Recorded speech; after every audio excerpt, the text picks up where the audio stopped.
আজকের recipe chicken pulao, কিন্তু আমি একটু অন্যরকম পদ্ধতিতে ঝরঝরেভাবে রান্না করি, সেটাই দেখাবো। দেখে নেওয়া যাক রেসিপিটি। আমি এখানে 1 কিলো চিকেন নিয়ে নিয়েছি। এর মধ্যে দিয়ে দেবো 1 চামচ লবণ, 1 চামচ জিরে গুঁড়ো, 2 টেবিল চামচ ঘি, হাফ কাপ সাদা তেল, 1 টেবিল চামচ লঙ্কার গুঁড়ো, 1 টেবিল চামচ আদা বাটা, 2 টেবিল চামচ রসুন বাটা।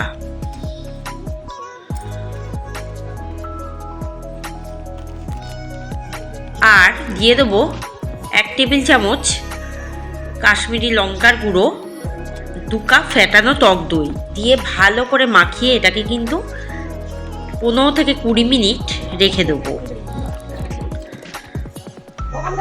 এরপর কড়াই দিয়ে দেবো হাফ কাপ সাদা তেল।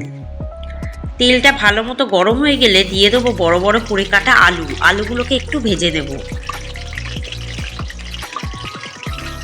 আমি এখানে 6টা মতো আলু নিয়েছি।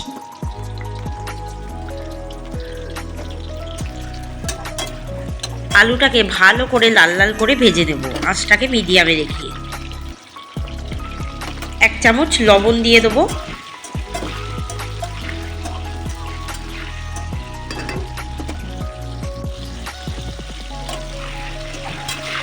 দেখুন আলুটা কিন্তু ভালোভাবে ভাজা হয়ে গেছে। এবার আমি তুলে রাখছি।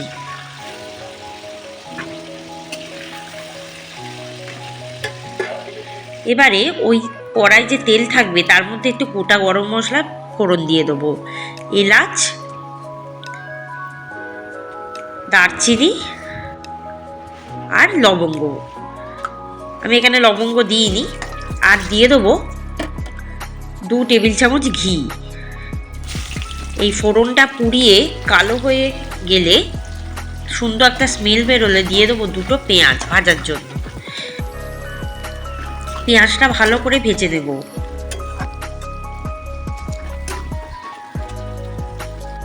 পেঁয়াজটা ভাজা হয়ে গেলে দিয়ে দেবো একটি টমেটো, 1 চামচ লবণও দিয়ে দেবো।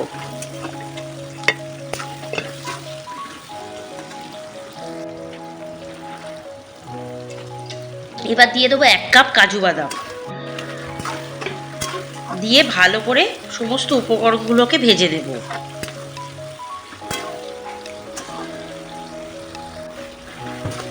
সমস্ত উপকরণগুলো দেখুন ভাজা হচ্ছে। এরপর দিয়ে দেবো ম্যারিনেট করা চিকেনটা। এর মধ্যে ম্যারিনেট করা চিকেনটার মধ্যে আমি কিন্তু ধনেপাতা আর পুদিনা পাতাও মাখিয়েছিলাম, সেটাও কিন্তু দিয়ে দিলাম।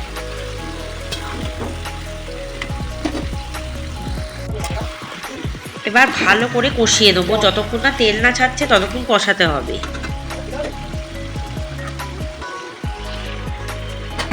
এবার ওই ভাজা আলুগুলো দিয়ে কষাবো।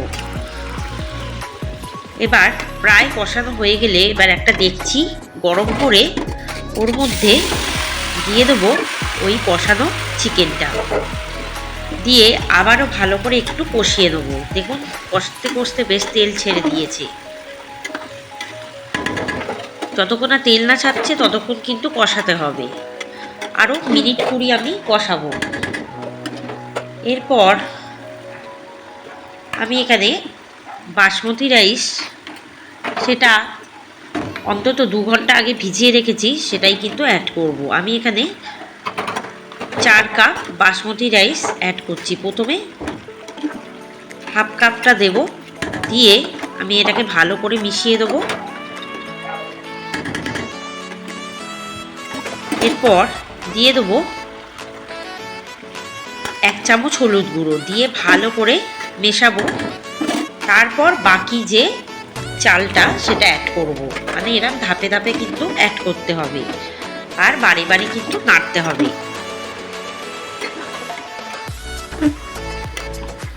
হলুদটা দেওয়ার পরে কি সুন্দর দেখুন কালার চলে এসেছে।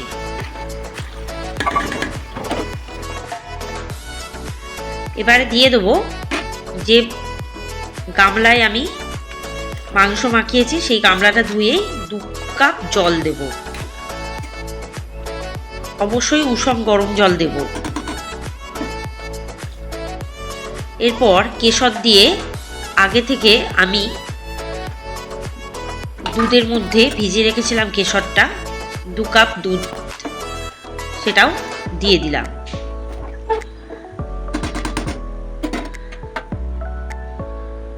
এবার দিয়ে দেবো 1 টেবিল চামচ মিঠা আতর,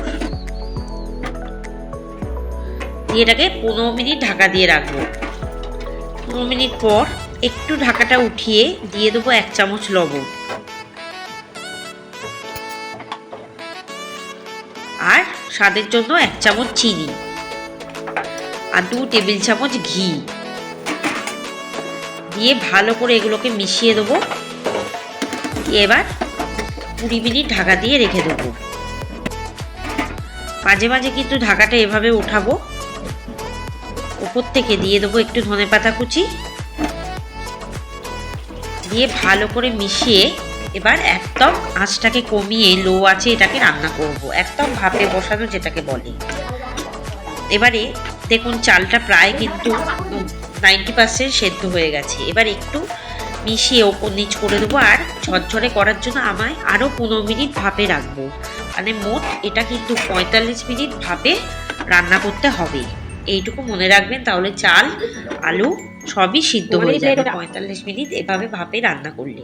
আর মাঝে মাঝে ঢাকাটাকে সরিয়ে একটু ওপর নিচ করে ভালো করে মিশিয়ে দিতে থাকবো। এরপর আবারও 20 মিনিট ঢাকা দিয়ে রাখবো। 20 মিনিট পর ঢাকাটা খুলবো। দেখুন মাংসটা, চালটা আর আলুটা কি সুন্দরভাবে সিদ্ধ হয়ে গেছে আর বেশ ঝরঝরে হয়ে গেছে।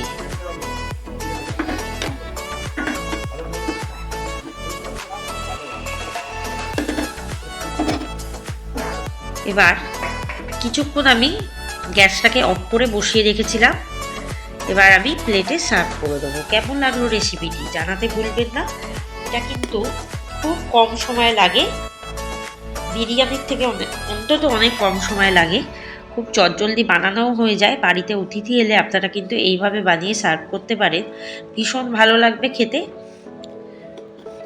এটা থাকলে আর কোনো পদ লাগবে না, রায়তা থাকলেই এটা হয়ে যাবে। ব্যাস, রেসিপিটি এখানেই সমাপ্ত হলো। ধন্যবাদ। রায়তার রেসিপি আমার চ্যানেলে দেওয়া আছে, দেখে নেবেন। ধন্যবাদ।